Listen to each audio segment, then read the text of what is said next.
क्या बनाया तुमने? कीड़े टाइप के तो बना दिए। इतनी कंजूसी कर रही है तुम बहुत।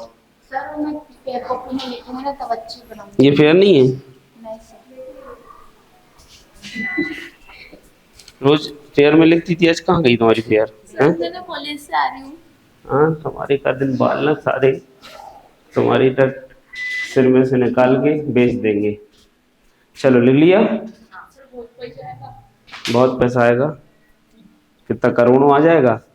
सर मेरा बहुत महंगा में बिकेगा। ऐसा? चलो यहाँ देखते हैं। देखो बेटा, कर्नाटक के पठार की बात करें तो यह पठार प्राचीन प्रायद्वीपीय पठारी भाग गोंडवाना भूमि का ही भाग है। और इस पठार के अंतर्गत हम देख रहे हैं कि इसमें दो भाग हमें देखने को मिलते हैं। एक इसका वेस्टर्न पार्ट है और एक ईस्टर्न पार्ट है, पश्चिमी और पूर्वी भाग। पश्चिमी भाग जो उच्च भूमि क्षेत्र है उसको मलनाड भूमि कहते हैं, और जो पूर्वी भाग है जो कि निम्न भूमि क्षेत्र है, इसको उच्च भूमि लिख लो यहाँ पर, उच्च भूमि। ठीक है, उच्च भूमि ऐसा लिख लो। ठीक है, और जो निम्न भूमि भाग है उसको मैदान के नाम से जाना जाता है। तो कर्नाटक के पठार का उच्च भूमि भाग मन्नाड है, जबकि निम्न भूमि भाग मैदान है। मैदान में भी कुछ ऐसे उच्च भूमि क्षेत्र पाए जाते हैं जिनको हम दो भागों में बांटते हैं। एक है मैसूर का पठार, ये उच्च भूमि है, थोड़े से मैदान से उठे हुए पठार हैं क्योंकि, है ना। बंगलोर का पठार और मैसूर का पठार। ठीक है, तो इस पठार के बारे में जो महत्वपूर्ण बातें हैं उसको अपन देखते चलते हैं और समझते चलते हैं। सबसे पहले लिखिएगा निर्माण। निर्माण, तो निर्माण में लिखे प्री कैम्ब्रियन काल की ग्रेनाइट एवं नीच चट्टानों से हुआ है। निर्माण में लिखें प्री कैम्ब्रियन काल की ग्रेनाइट एवं नीच चट्टानों से इसका निर्माण हुआ है।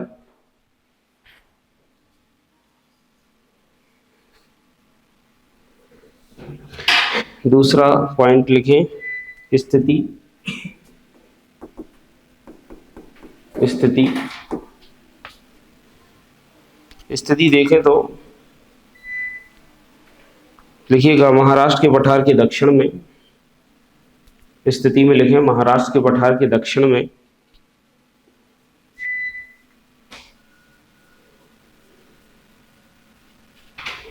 फिर लिखें तमिलनाडु के पठार के उत्तर पश्चिम में। रायलसीमा के पठार के पश्चिम में। रायलसीमा के पठार के पश्चिम में, या आंध्र प्रदेश के पठार के पश्चिम में।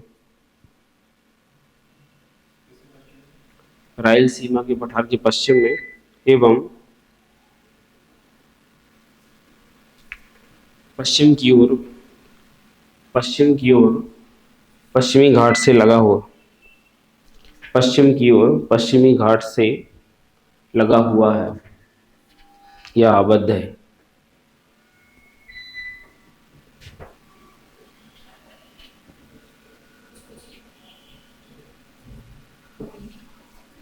ठीक है, इसके बाद लिखिए बेटा भू आकृति।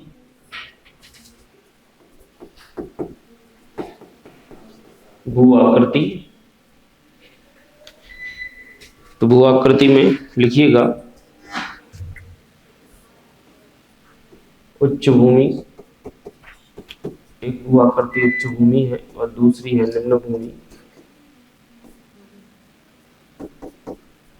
उच्च भूमि को हम मलनाड़ कहते हैं और निम्न भूमि को मैदान के नाम से जाना जाता है। उच्च भूमि को मलनाड़ कहते हैं और निम्न भूमि को मैदान के नाम से जाना जाता है। मैदान में कुछ उच्च भूमि क्षेत्र है, उच्च भूमि क्षेत्र है जिन्हें दो भागों में बांटा गया है। एक है बेंगलोर का पठार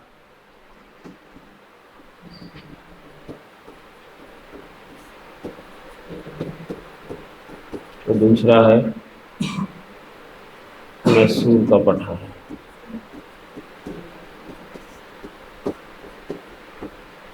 मैसूर का पठार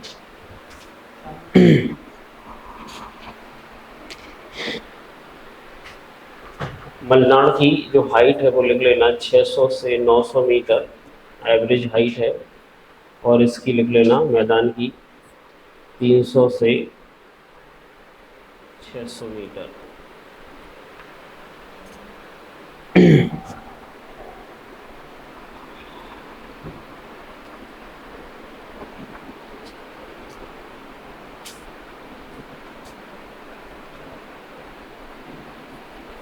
उसके बाद इसका ढाल लगना,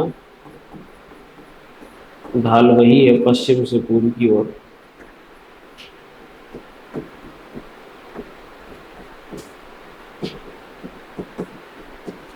पश्चिम से पूर्व की ओर ढाल है।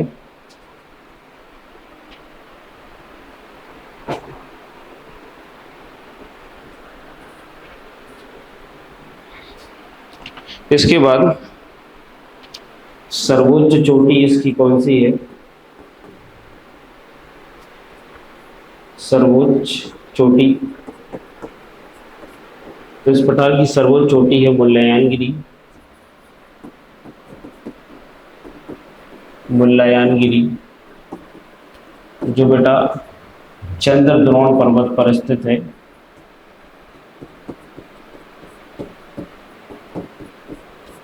चंद्रद्रोण पर्वत पर स्थित है। इसकी जो हाइट है वो उसकी हाइट 1925 मीटर है। 1925 मीटर इसकी हाइट है।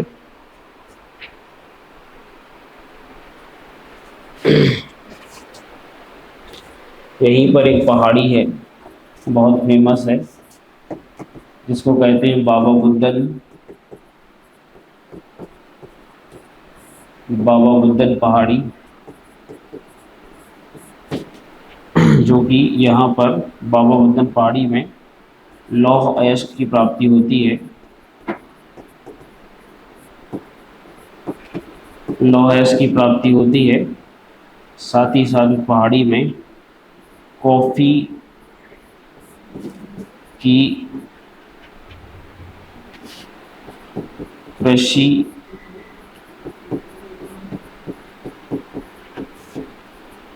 कॉफ़ी की कृषि हेतु प्रसिद्ध है। यहाँ अरेबिका, अरेबिका, रोबस्टा और लाइबेरिका, अरेबिका, रोबस्टा और लाइबेरिका जैसी कॉफ़ी की किस्में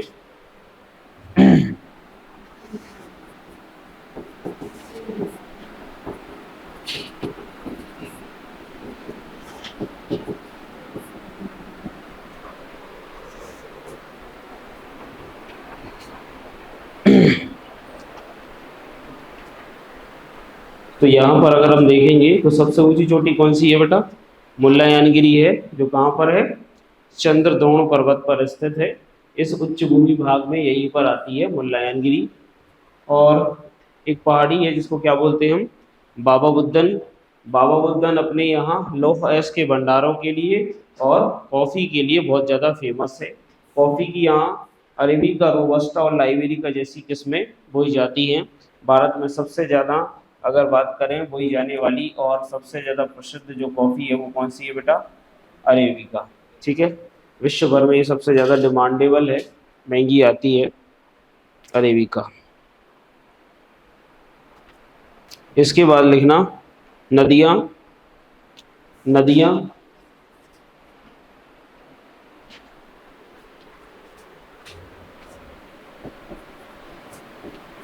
नदियाँ में अगर देखें तो यहाँ पर आप सबको पता ही है, कावेरी,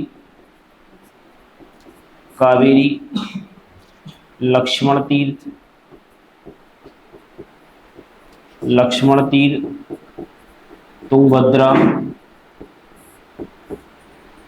तुंगभद्रा, हेमावती,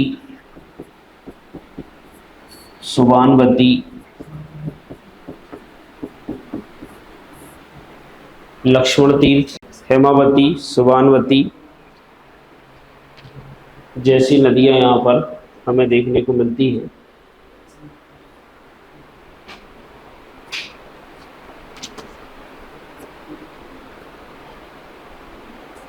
जलप्रपात लिख लो।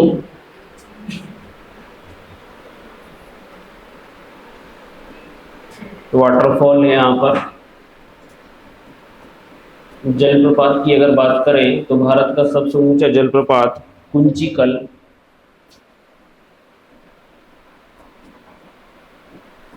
कुंचिकल यहीं पर स्थित है। कुंचिकल ये बराही नदी पर है।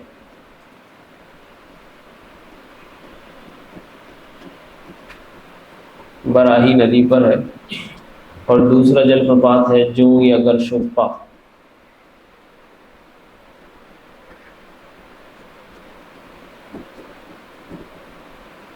जोग या गरशोप्पा, या इसी को कहते हैं महात्मा गांधी वाटरफॉल।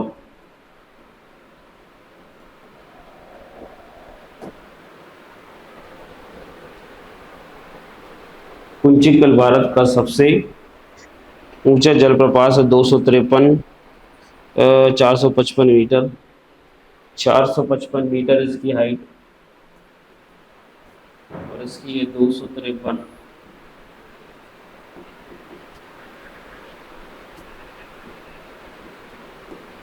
253 मीटर। तो दो यहाँ पर वाटरफॉल हैं, बड़े फेमस वाटरफॉल हैं, कुंचिकल और दूसरा कौन सा बेटा? जोग या गरशोप्पा। पहले ये भारत का सबसे ऊंचा हुआ करता था जब तक कुंचिकल की खोज नहीं हुई थी या कुंचिकल की हाइट की मेजरमेंट नहीं करी थी अपन ने। तो पहले जोग या गरशोप्पा ही, अभी भी कुछ पुस्तकों में यही रखा रहता है, भारत का सबसे ऊंचा वाटरफॉल जोग या गरशोप्पा है, जबकि ये नहीं रहा अब। ठीक है, कर्नाटक में आता है बेटा।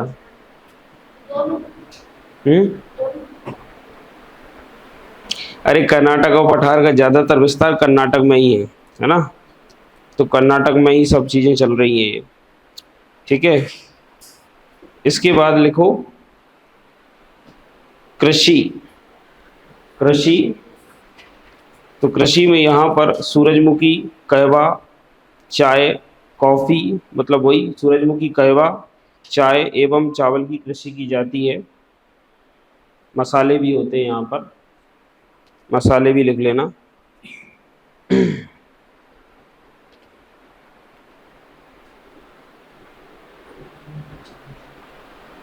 मसाले भी होते हैं। सूरजमुखी, कहवा, कहवा मतलब कॉफ़ी, चाय, चावल, मसाले।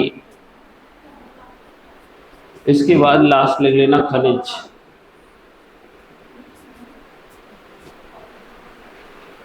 खनिज में लौह अयस्क, लौह अयस्क, सोना, तांबा, कोयला, मैग्नीज,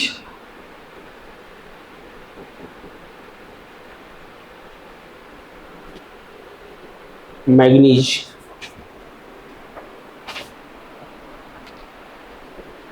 अभ्रक,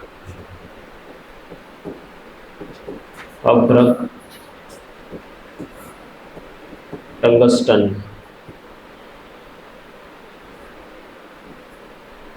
ये कुछ खनिज यहाँ पाए जाते हैं।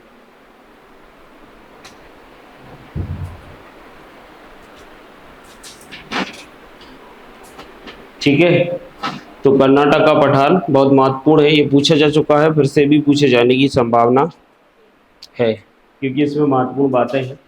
तो सबसे इम्पोर्टेंट बात जानना है कि इसमें दो भाग है इसके, एक मलनाड और दूसरा मैदान।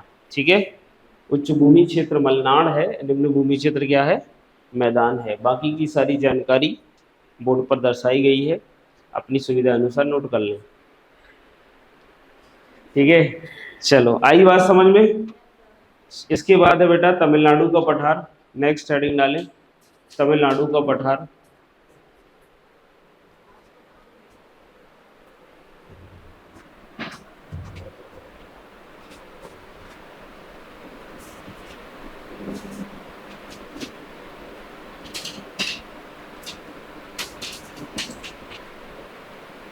तमिलनाडु का पठार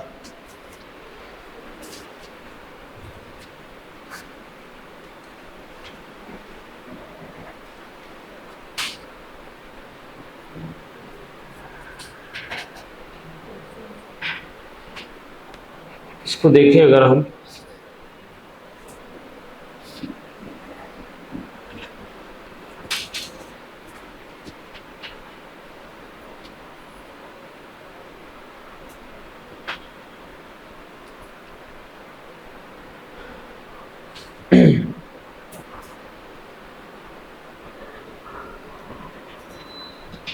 तो ये पठार कुछ इस तरीके से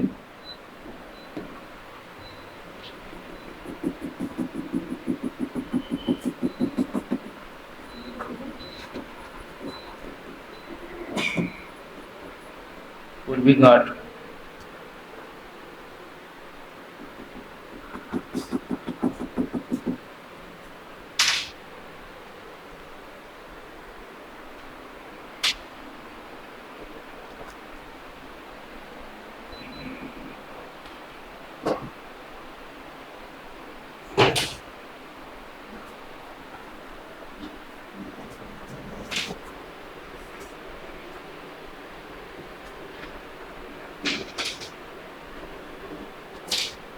इसमें कुछ ऐसा विशेष नहीं है, तो सीधे लिख लें।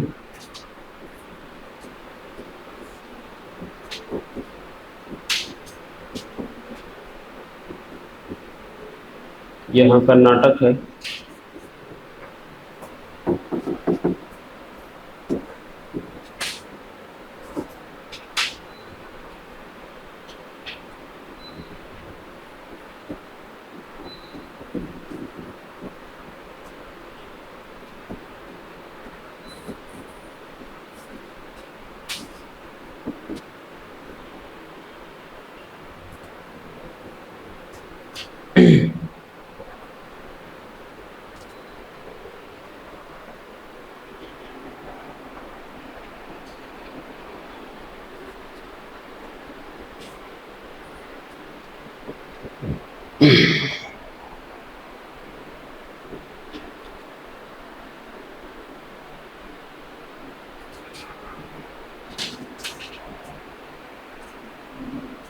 लिख लिया, बनाया, मतलब कुछ ज़्यादा ऐसा है नहीं।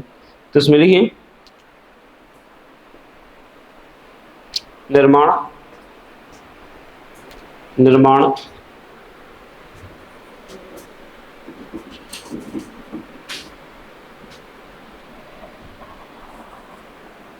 निर्माण कैसे हुआ है, तो निर्माण में लिख लें वही प्री कैम्ब्रियन काल की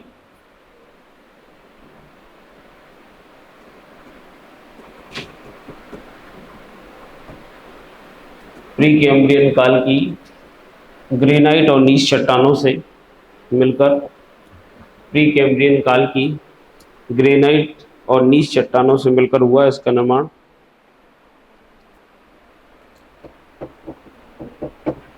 स्थिति, दूसरा पॉइंट,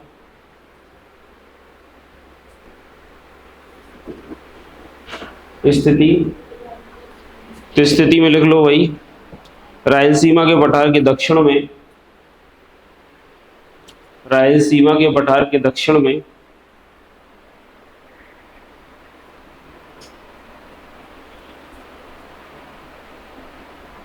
कर्नाटक के पठार के दक्षिण पश्चिम पूर्व में, कर्नाटक के पठार के दक्षिण पूर्व में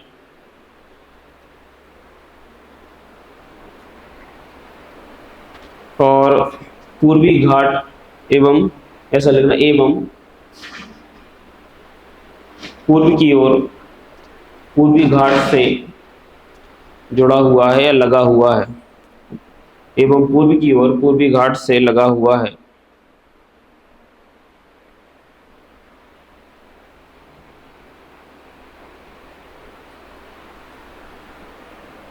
इसके बाद लिखना चट्टानें,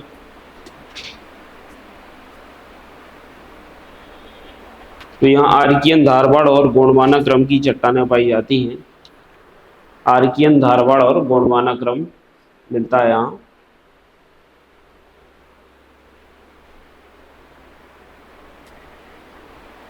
आर्कियन, धारवाड़ और गोंडवाना क्रम मिलता है। इसके बाद भू-आकृति, भू-आकृति,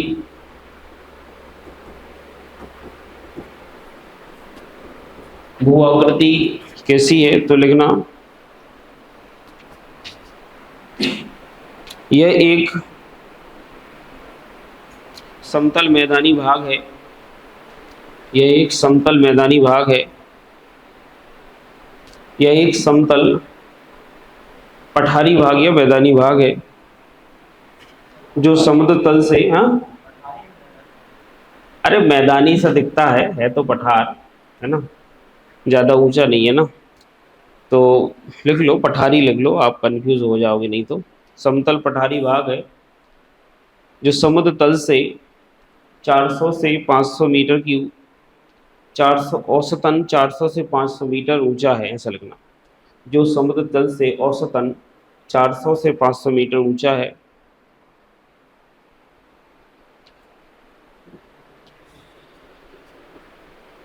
ठीक है, इसके बाद ढाल लिखो, इसका ढाल वही है पश्चिम से दक्षिण पश्चिम, ऐसा लगना, दक्षिण, उत्तर पूर्व से दक्षिण पश्चिम, उत्तर पूर्व से दक्षिण पश्चिम इसका ढाल है,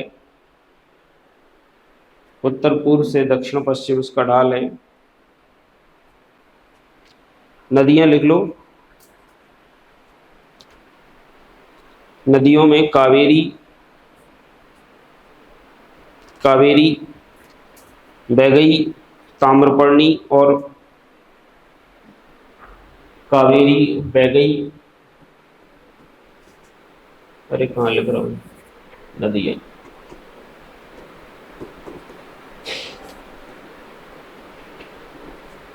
बैगई, ताम्रपर्णी, पेन्नार, दक्षिणी पेन्नार आती है इसमें, तो ऐसा लिख लेना, पेन्नार, दक्षिण की पेन्नार, ऐसा लिखना।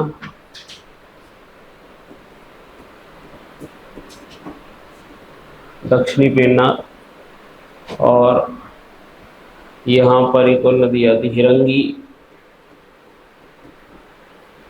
आदि, बैगई, ताम्रपर्णी, दक्षिणी पेन्नार, हिरंगी आदि नदियां हैं।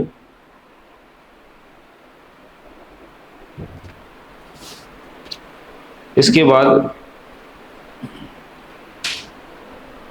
कृषि लिखो, कृषि, कृषि में लिखना, यह उपजाऊ, इसे लिखना, यह पठार उपजाऊ भूमि है, यह पठार उपजाऊ भूमि है जहां सर्वाधिक, यह पठार उपजाऊ भूमि है जहां सर्वाधिक तालाबों के माध्यम से, जहां सर्वाधिक तालाबों के माध्यम से सिंचाई कर धान की कृषि सिंचाई की जाती है, संलग्ना सिंचाई की जाती है, तालाबों के माध्यम से सिंचाई कर कृषि की जाती है, संलग्ना सिंचाई कर कृषि की जाती है।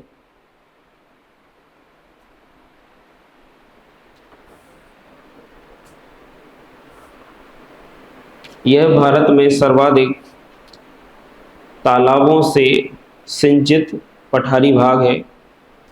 यह भारत में सर्वाधिक तालाबों से सिंचित पठारी भाग है।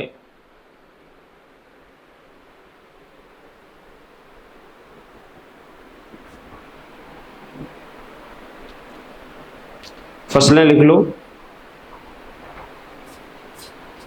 फसलें, चावल, मतलब धान की खेती बहुत होती है यहाँ पर, चावल, सूरजमुखी, नारियल, मसाले, चावल, सूरजमुखी, नारियल, मसाले,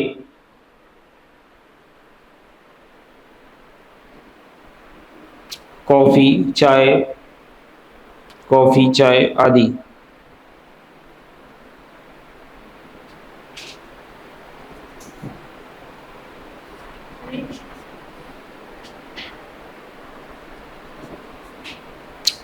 इसके बाद लास्ट है खनिज। खनिज में लिखना लोहा, तांबा, लिग्नाइट,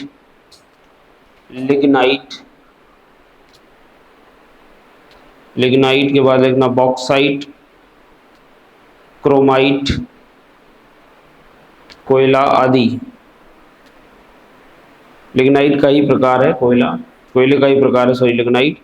और ये सबसे ज़्यादा यहाँ पर एक क्षेत्र है, नेवेली खान, नेल्लोर में आती है, बहुत फेमस है। विश्व भारत का सबसे ज़्यादा लिग्नाइट यहीं से निकाला जाता है। नेवेली एक क्षेत्र है यहाँ पर नेल्लोर में, नेल्लोर एक जगह है, उसके अंतर्गत आती है नेवेली। नेवेली क्षेत्र है, लिग्नाइट के लिए जाना जाता है, बहुत फेमस क्षेत्र। भारत का सबसे ज़्यादा लिग्नाइट तमिलनाडु में ही होता है।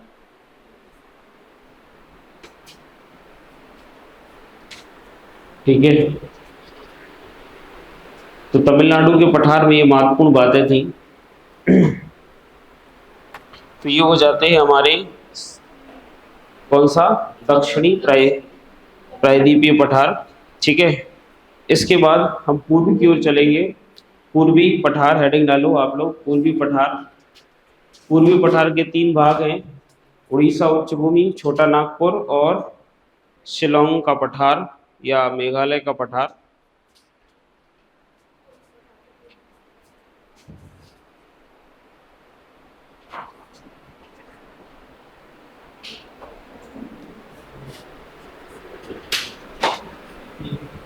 अब हम बात कर रहे हैं पूर्वी पठार की।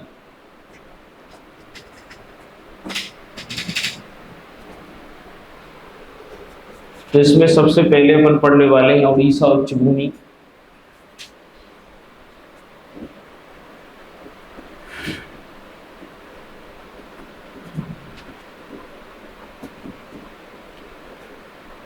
उड़ीसा उच्च भूमि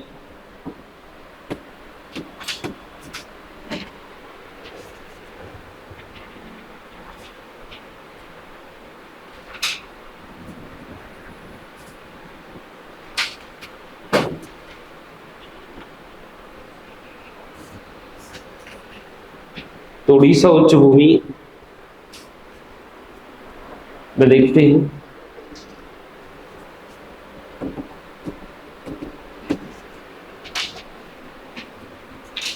कुछ इस तरीके से ये भूमि फैली हुई है यहाँ पर।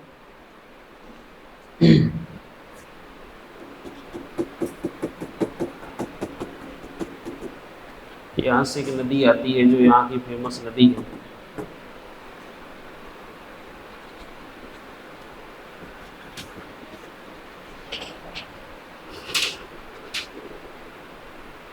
महानदी।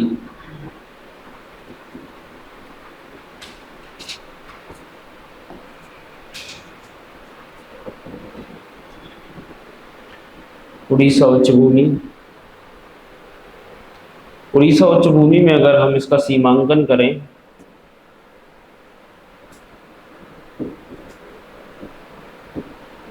तो इसके दक्षिण में है बेटा रायलसीमा,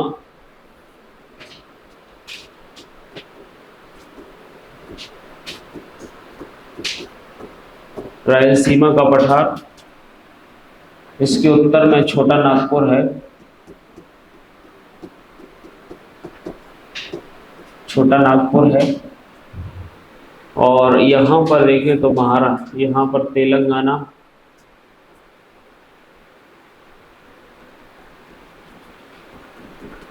तेलंगाना का पठार है। एक सेकेंड,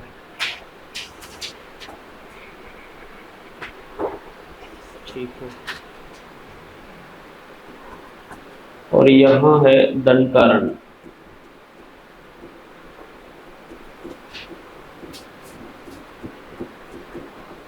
दंडकारण्य का पठार।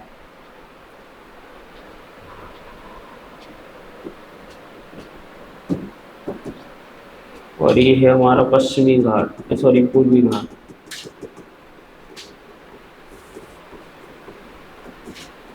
पूर्वी घाट।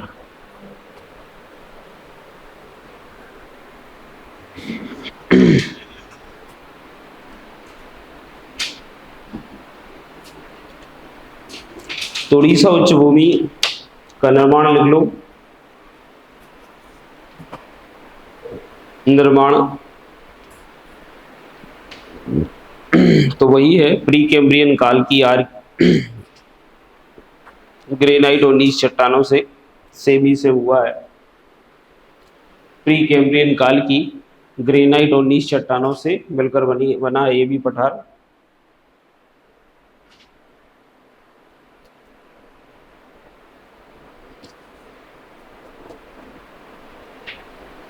इसके बाद स्थिति में लिखिएगा छोटा नागपुर के पठार के दक्षिण में,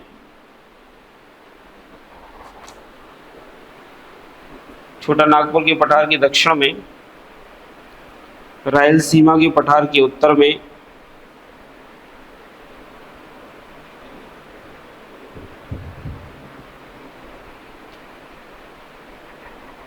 दंडकारण्य के पठार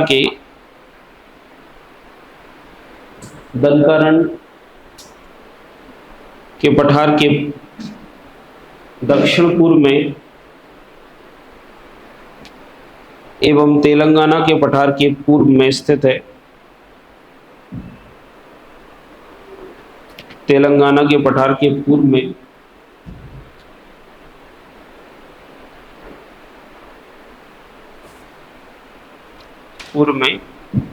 स्थित पठार है या स्थित है।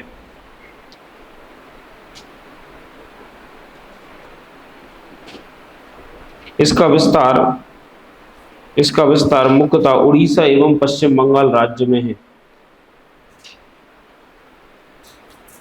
विस्तार करके भी लिख सकते हो, विस्तार में लिख लो, विस्तार में लिखना। इसका विस्तार उड़ीसा एवं पश्चिम बंगाल राज्य में है,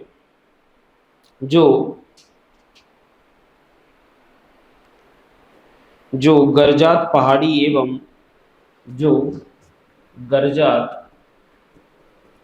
पहाड़ी एवं पूर्वी घाट की मध्य स्थित है। यहाँ पर गरजात की पहाड़ियाँ हैं, गरजात पहाड़ी और पूर्वी घाट के मध्य स्थित है। ये गरजात की पहाड़ियाँ हैं।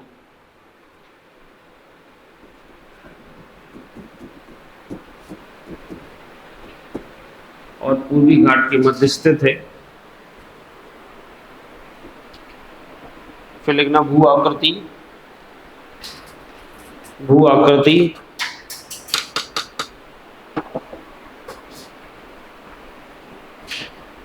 तो लिखना यह एक उच्च भूमि प्रदेश है, यह एक उच्च भूमि प्रदेश है।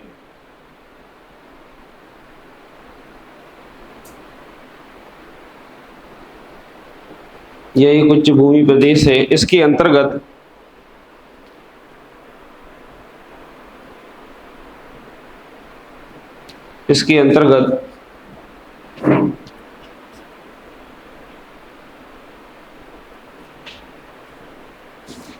अनेक पहाड़ियों का विस्तार पाया जाता है। अनेक पहाड़ियों का विस्तार पाया जाता है।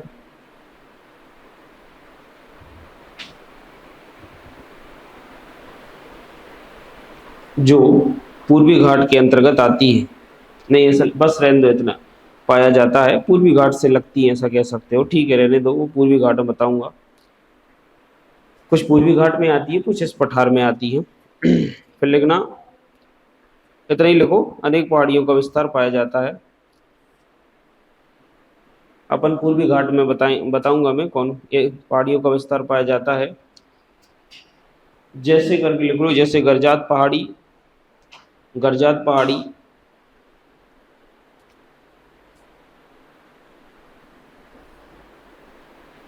एक मिनट रुकना।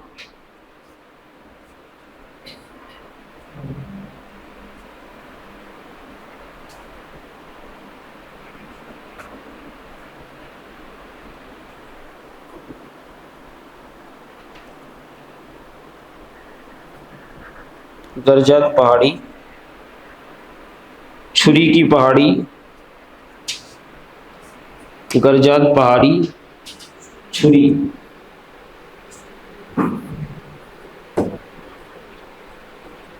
छुरी की पहाड़ी या छुरी पहाड़ी, गरजात पहाड़ी, रामगढ़ पहाड़ी, पेड्रा, पेड्रा,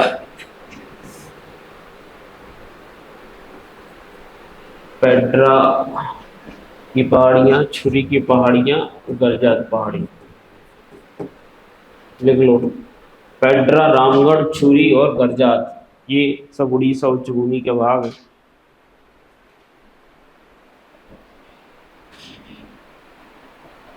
ठीक है, इसके बाद लिखना नदियाँ।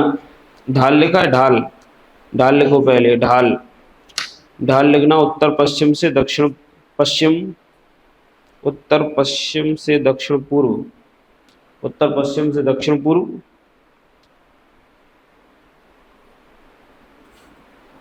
फिर लिखो नदियां। नदियां हैं महानदी, स्वर्णरेखा, ब्राह्मणी, बैतरणी। महानदी, स्वर्णरेखा, ब्राह्मणी और बैतरणी, बैतरणी।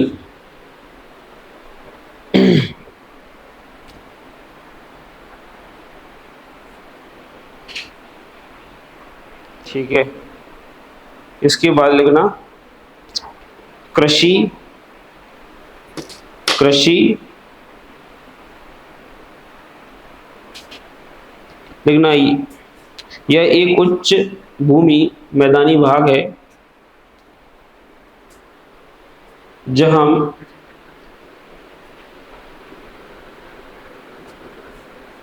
कृषि की व्यापक, ऐसा लिखना, जहां अधिक सघन कृषि की जाती है, जहां अधिक सघन कृषि की जाती है।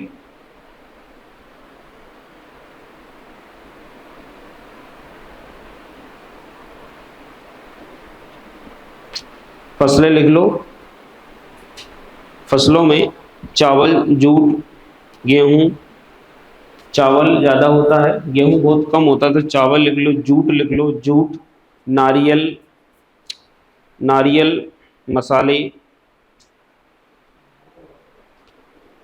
गन्ना, गन्ना, कपास।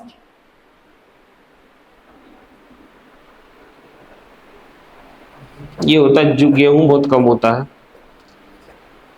इसके बाद अंतिम लिखो खनिज, खनिज।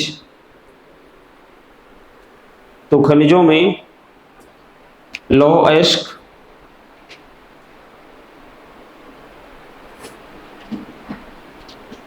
कोयला, कोयला। यहाँ पर कुछ सीरीज पाई जाती हैं, आगे चल के मैं जब मिनरल बताऊंगा तो यहीं पर Talchir series, Damua series, Panchet series पाई जाती हैं। फिर मैग्नीज, तांबा, अभ्रक, बॉक्साइट, मैग्नीज, तांबा, अभ्रक, बॉक्साइट, क्रोमाइट आदि बहुत सारे खनिज पाए जाते हैं। उड़ीसा में खनिज बहुत ज़्यादा हैं। खनिज की दृष्टि से बड़ा ही संपन्न पठार है ये। तो ये है हमारा उड़ीसा उच्च भूमि वाला क्षेत्र, महत्वपूर्ण है, इससे संबंधित फैक्ट याद करिएगा। और इसके बाद है बेटा छोटा नागपुर का पठार। छोटा नागपुर,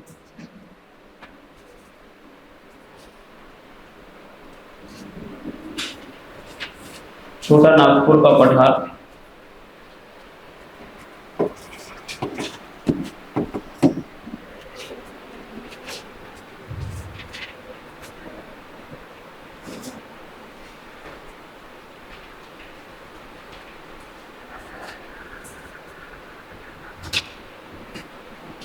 इसको ऐसे बनाओ।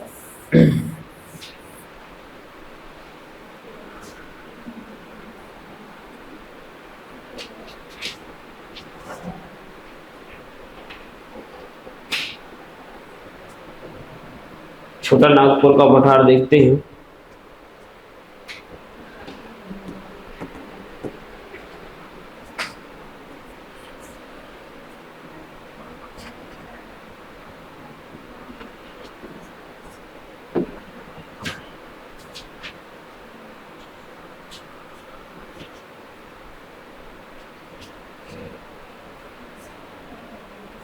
छोटा नागपुर के 3 भाग हैं बेसिकली।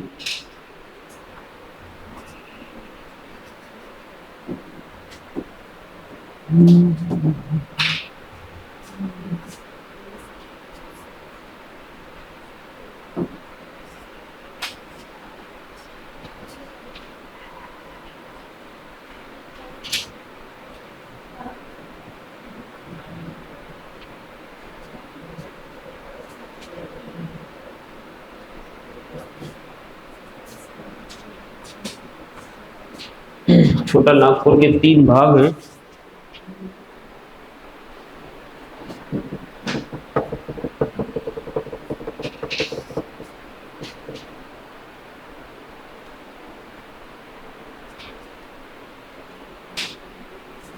ठीक है, एक है उत्तर का भाग कहलाता है, ये भाग कहलाता है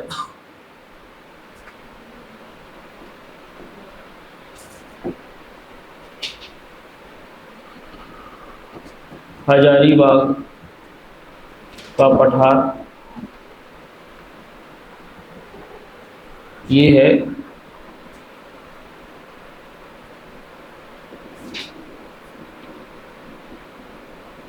रांची का पठार या रांची पोर्ट कहते हैं इसको। और यहाँ है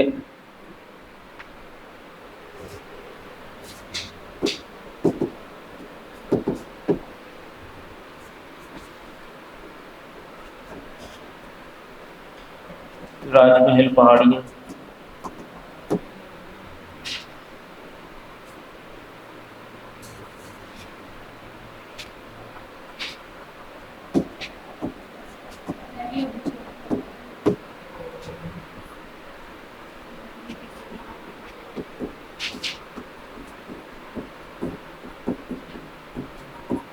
राजमहल पहाड़ियाँ,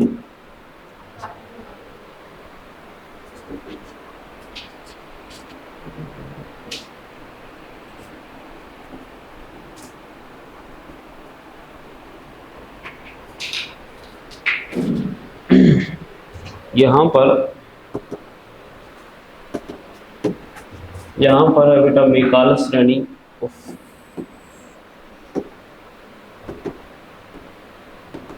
ये मैकाल श्रेणी है।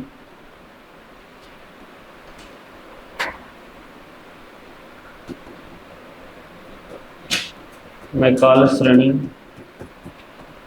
यहाँ पर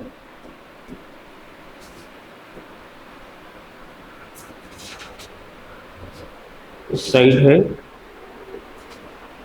रामगढ़ और इस साइड है गरजात। ठीक है, ये रामगढ़ है,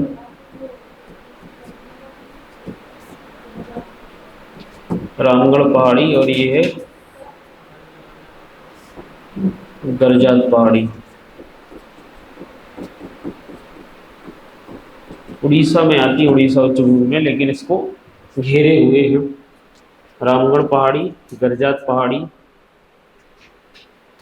ये एक उच्च भूमि क्षेत्र है, इसको रांची पॉट कहते हैं, ऐसे पॉट यहाँ मिलते हैं, ये कहलाता है रांची पॉट।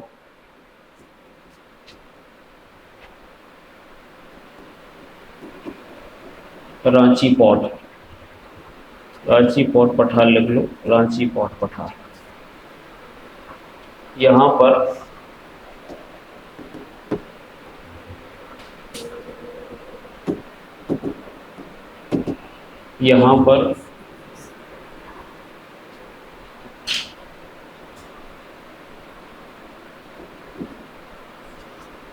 एक चोटी है, तो कहते हैं सम्मेद या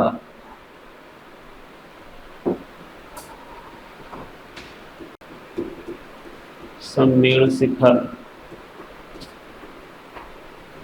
सम्मेद या सम्मेद शिखर, जो कि पारसनाथ पहाड़ी का भाग है, पारसनाथ पहाड़ी का भाग है।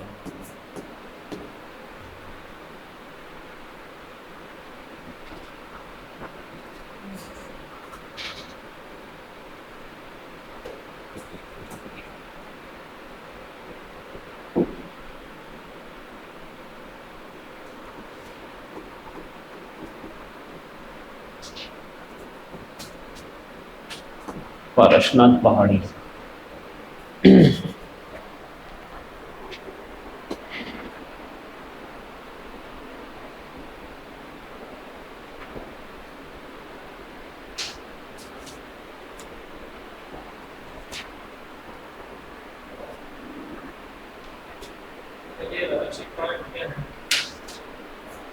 बताऊंगा।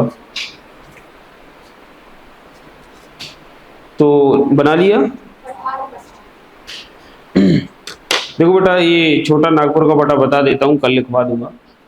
छोटा नागपुर का जो पठार है, इसको अगर हम देखें तो ये भारत में सबसे महत्वपूर्ण पठारों में से एक है। ठीक है, इस पठार के बेसिकली 3 भाग हैं। कितने भाग हैं? 3। एक कौन सा भाग है? हजारीबाग का पठार, दूसरा रांची का पठार, और तीसरा राजमहल पहाड़ियाँ। ठीक है, 3 भाग हैं इसके। उत्तरी भाग को हजारीबाग का पठार कहते हैं। उत्तरी भाग में ज़्यादातर पर्वतीय भाग है, यानी पर्वतों का निर्माण हुआ है, क्योंकि ये शिवालिक से लगा हुआ है। किससे लगा हुआ है? शिवालिक से। तो शिवालिक से लगे होने के कारण यहाँ पर ज़्यादातर पहाड़ी क्षेत्र पाए जाते हैं। यहाँ पर प्रमुख पहाड़ी कौन सी बेटा? पारसनाथ पहाड़ी। पारसनाथ पहाड़ी के अंतर्गत उसकी सबसे ऊंची चोटी कौन सी है? सम्मेद शिखर।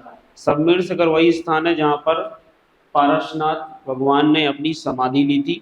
ठीक है, और जैनों के बहुत सारे तीर्थंकरों ने यहाँ पर समाधि ली है। जैन तीर्थ स्थल कहलाता है सम्मेद शिखर, जिसको शिखर जी कहते हैं। ठीक है, अब इसके बाद अगर बात करें हम, इसका दक्षिणी भाग है कौन सा बेटा? रांची। रांची का पठार।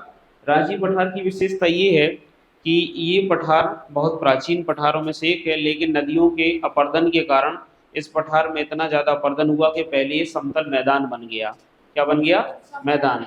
लेकिन फिर से क्या हुआ, भारत की प्लेट चूंकि धक्का दे रही है पूर्व की ओर, उत्तर पूर्व की ओर, इसलिए इस पठार में फिर से क्या होने लगे? उत्थान होने लगे।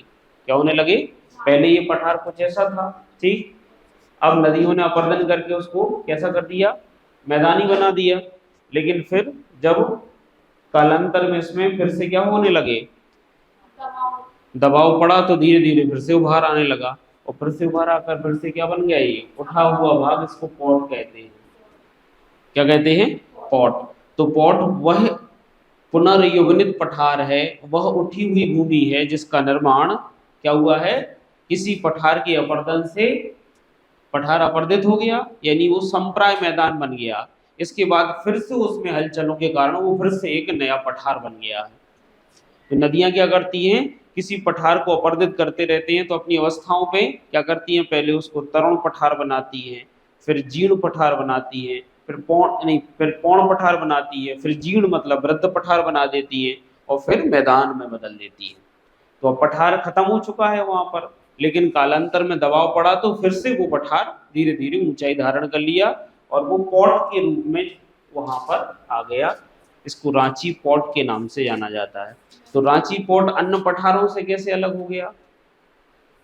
सामान्य रूप से अन्य पठार तो अपने मूल रूप में है अभी भी, लेकिन यहाँ रांची पॉट क्या है, रांची पॉट एक फिर से दोबारा बनने वाला एक पठार है। आई बात समझ में? पहले ये पठार हुआ करता था, लेकिन नदियों ने इसको क्या कर दिया, मैदान में बदल दिया, लेकिन भूगर्भिक क्रियाओं के चलते ये फिर से पठार बन गया। पुनर्युग्मित पठार कहते हैं पॉट को। क्या कहते हैं बेटा? पुनर्युग्मित पठार, फिर से युवा हो गया, युग्मित पठार, पुनर्युग्मित पठार। नवीन पठार भी कह सकते। नवीन पठार इन द सेंस, नवीन का मतलब ये मत समझ जाना कि अभी अभी बना है, नहीं, अपन पुनर्युग्मित कहें, फिर से नवीन पठार ऐसा कह सकती है, फिर से निवृत्त होने वाला पठार, क्योंकि ये नवीन तो मूल रूप से तो नवीन नहीं है ना ये। इसके बाद अगर देखें तो रांची के पठार के पूर्व में और दक्षिण में कुछ पहाड़ियां हैं, या हम कहें छोटा नागपुर के पठार के दक्षिण और पश्चिमी भागों में कुछ पहाड़ियां हैं। इस साइड बेकाल है, दक्षिण में रामगढ़ और गरजात की पहाड़ियां हैं जो कि उड़ीसा उच्च भूमि का भाग है। ठीक है, पूर्व की ओर देखोगे तो हमें पहाड़ी क्षेत्र दिखते हैं, जैसे कि कौन सा भाग बेटा? राजमहल पहाड़ी। राजमहल पहाड़ी इसके पूर्वी भाग में है, जो यहाँ पर कौन सा पठार है बेटा? मेघालय का पठार, अपन पढ़ेंगे कल। तो मेघालय के पठार से क्या करती है राजमहल की पहाड़ियां? मेघालय के पठार से छोटा नागपुर के पठार को अलग करती होंगी कि नहीं? तो मेघालय के पठार से छोटा नागपुर के पठार को ये राजमहल पहाड़ियां ही अलग पड़ेंगी, करती हैं। कल की क्लास में अपन यहाँ देखेंगे कि यहाँ पर एक गैप पाया जाता है, जिसको राजमहल गारो गैप कहते हैं। क्या कहते हैं? राजमहल गारो गैप या मालदा गैप के नाम से जाना जाता है, कल मैं बताऊंगा। लेकिन राजमहल पहाड़ियां एक उच्च भूमि क्षेत्र है, यहाँ पर ये पठार ज्यादा ऊंचा है। कैसा है? ऊंचा है, ऐसा लगता है पूर्वोत्तर की पहाड़ियों का ही भाग है। किसका भाग है? पूर्वोत्तर की पहाड़ी। लेकिन बीच में एक स्पेस बनता है बांग्लादेश वाला, जहाँ सारी नदियां आकर वहीं गिरती हैं। आई बात समझ में? जितनी भी नदियां आती हैं वो सबकी सब कहाँ आती है? इसी भाग में आती है, अगर बंगाल की खाड़ी में गिरती है। तो यहाँ पर ये जो धसा हुआ भाग बना हुआ उसको मालदा गैप कहते हैं या राजमहल गारो गैप कहते हैं। ठीक है, कल मैं बताऊंगा। तो ये छोटा नागपुर के पठार के बारे में उसका क्लासिफिकेशन है, उसका विभाजन है, कल अपन आगे इसकी बात करेंगे। ठीक है,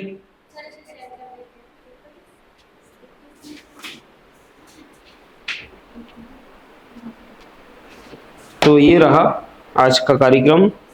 कल आपका टेस्ट है, तो सभी लोगों की उपस्थिति अनिवार्य है। हाँ, तुम अगर नहीं आई तुम दोनों, हाँ, तो ऐसे क्यों कर रही हो? अनिवार्य नहीं है। चलो बेटा, थैंक यू वेरी मच, जय हिंद।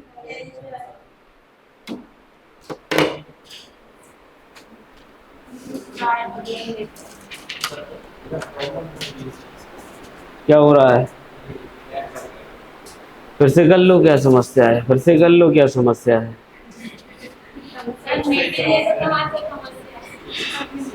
नहीं हो रहा है तो फोटो खींच लो।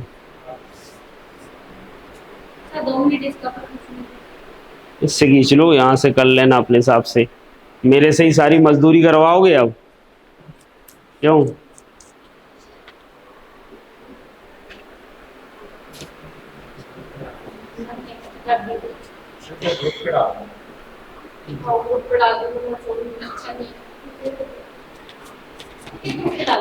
सर नेक्स्ट कर दीजिए।